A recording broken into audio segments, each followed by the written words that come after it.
Hello నమస్తే సలాం friends, నేను మీ హరిత. ఎలా ఉన్నారు? బాగున్నారా? మీకోసం ఒక కొత్త రెసిపీ తీసుకొచ్చా. అదేంటంటే శనగపప్పు spring onion boiled egg curry. దీనికోసం కావాల్సిన పదార్థాలు ఏమిటంటే మీకు చూపిస్తాను రండి.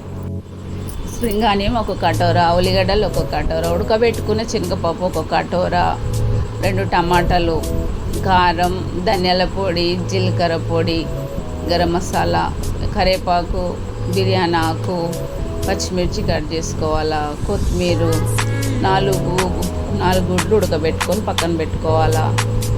మంచిగా ఉడకబెట్టుకోవాలి, దాన్ని బాయిల్ చేసుకోవాలా. స్ప్రింగ్ ఆనియన్ ఏంటంటే మంచిదండి, హెల్త్కి చాలా మంచిది. అయితే ఒక ప్యాన్ తీసుకొని నూనె కొద్దిగా అంత వేసి గుడ్లని మంచిగా ఇట్లా కాట్లు పెట్టుకొని దాన్ని ఎర్రగా ఫ్రై చేసుకోవాలా. స్ప్రింగ్ ఆనియన్ గురించి చెప్తున్నా అండి, అది హెల్త్కి మంచిది చాలా. అది ఎక్కువ శాతం వేసుకోరు, కానీ దాంతో శనగపప్పు కర్రీ చేసి చాలా బాగుంటుంది. దాన్ని తీసి రెడ్ అయిన గుడ్లని పక్కకు తీసేసుకోవాలా. మళ్ళీ కొద్దిగా ఆయిల్ వేయాలా. ఆయిల్ వేసుకున్న తర్వాత కొంచెం జీలకర్ర వేసాం.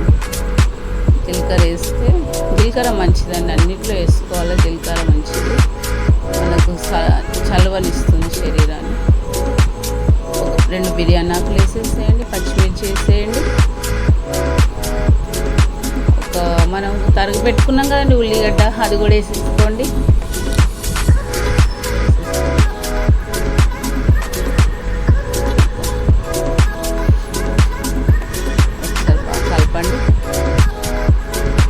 బాగా కలపండి. అయితే ఒక చిట్క ఏంటంటే, ఉల్లిగడ్డ మగ్గుతున్నప్పుడు కొంచెం మనం ఉప్పు వేసేసుకుంటే తొందరగా బ్రౌన్ అవుతాయి. అట్లా ఒక ½ స్పూన్ వేసేసుకోవాలి ఉప్పు. బాగా కలపండి.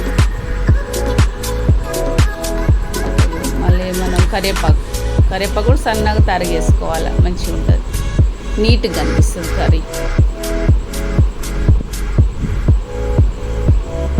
మళ్ళీ ఒకసారి బాగా కలపండి, మూత పెట్టేస్తే తొందరగా ఉల్లిగడ్డ మగ్గుతుంది, బ్రౌన్ వచ్చేస్తుంది ఉల్లిగడ్డ. పసుపు వేసి మళ్ళీ బాగా కలపండి ఒకసారి. తర్వాత టమాటా వేసేద్దాం. టమాటా వేస్తే మనకు మగ్గిపోతుంది. చిన్న కట్ చేసుకోవాలి, టమాటా కూడా చిన్న కట్ చేసుకొని మనం ఉల్లిగడ్డలలో వేసేసాం అనుకోండి, మంచిగా దాన్ని కూడా ఒకసారి బాగా కలపండి. మళ్ళీ మూత పెట్టేస్తే మళ్ళీ ఒకసారి కలిపి మనం ఉడకబెట్టుకుని శనగపప్పు పక్కన పెట్టుకొని, ఇది ఆనియన్ ఉంది కదండి, 1 కప్పు స్ప్రింగ్ ఆనియన్, అది వేసుకున్నాం ఫస్ట్. అది వేసుకున్న తర్వాత అది కూడా కొంచెం కొద్దిగా నీళ్ళు ఇంకినాక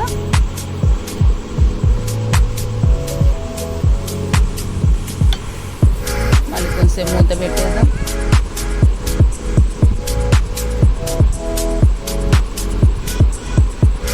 ఉడకబెట్టిన శనగపప్పు అయితే మనకి ఏ బాధ ఉండదండి, తొందరగా ఉడుకుతుంది మన కూరలో. అదే అలాగే వేసామనుకోండి ఉడకదు.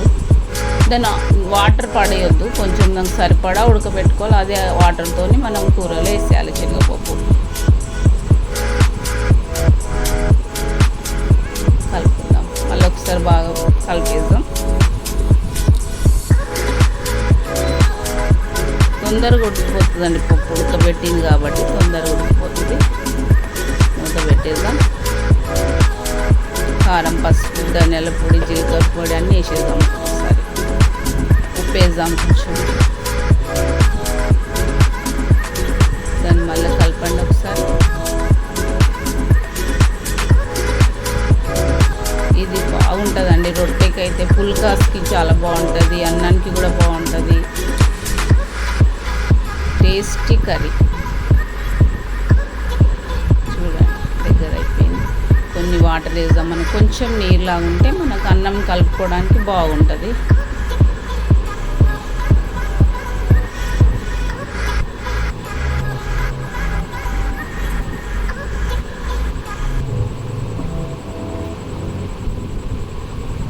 ఇంకో విషయం చెప్పాలండి, నేను చేసిన కర్రీ, మొట్టమొదటి కర్రీ మటన్ మేతికి నాకు 21 సబ్స్క్రైబ్లు వచ్చినాయండి. చాలా థ్యాంక్స్ అండి, చాలా థ్యాంక్స్.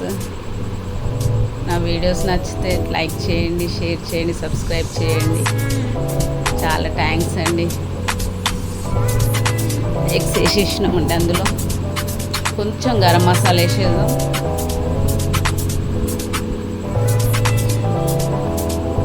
ఒకసారి పైనుంచి గార్నిష్ కొత్తిమీర వేసేద్దాం.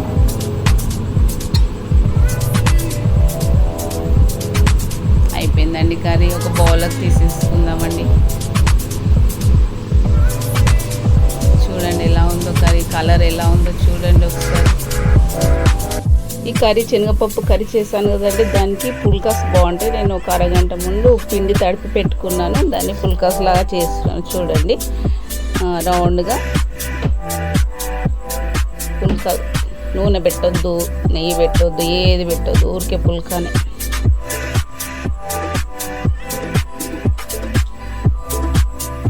ప్యాన్ వేడి చేసుకొని పుల్కా చూడండి ఎలా చేస్తున్నాను ఒకసారి చూడండి.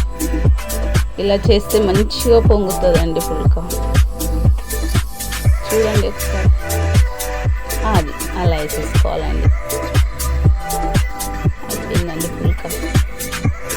ఈ కర్రీ మీకు నచ్చినట్లయితే మీరు కూడా ట్రై చేయండి, మరియు లైక్ అండ్ షేర్ చేయండి. మరిన్ని వంటల కోసం ప్లీజ్ సబ్స్క్రైబ్ చేయండి. బాయ్.